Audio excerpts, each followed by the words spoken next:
I feel there have been a few defining moments of my career at Penguin. Um,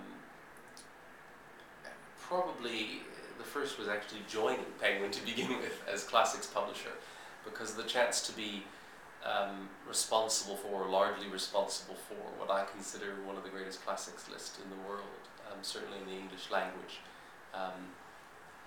seemed an incredible opportunity, and still seems it 6 years later.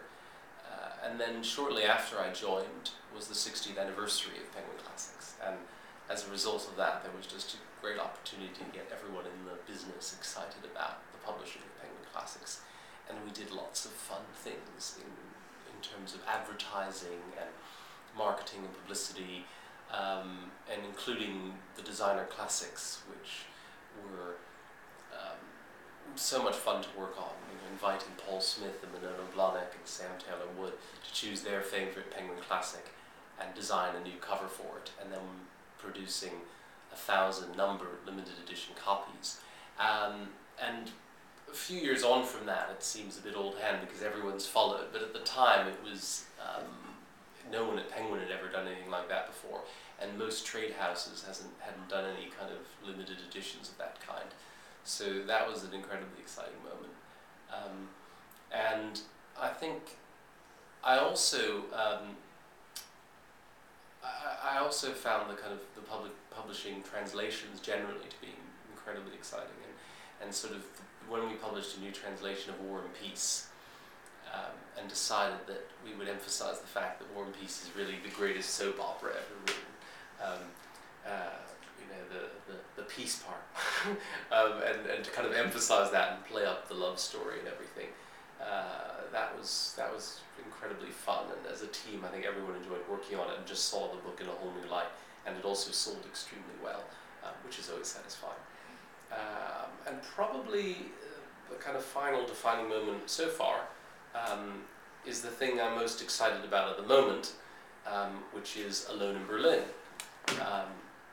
which is a novel by Hans Fallada, a German author, written in 1946-1947 and published in Germany in 1947, but only published by us last year in English for the first time, and the paperback is publishing at the moment. And I'd long been aware of Fallada, and I'd read some of his books that had been translated, as well as some of the books in German.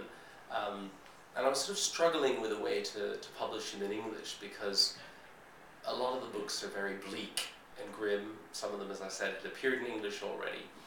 And then through a kind of colleague, I found out about this novel of his last novel, which had never been translated before, but had appeared in French for the first time a few years ago and become a bestseller there. And I hadn't read it, and I read it and just couldn't put it down. And that book was Alone in Berlin.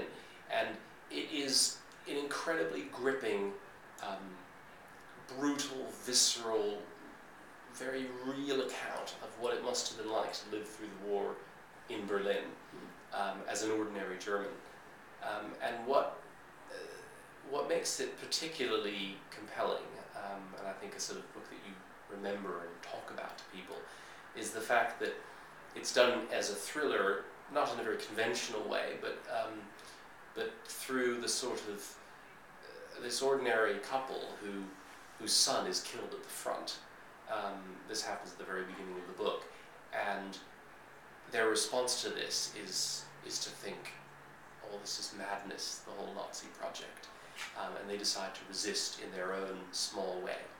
And that act of resistance, which translates actually into many acts of resistance, and gets the Gestapo chasing them, etc., is at the center of the book.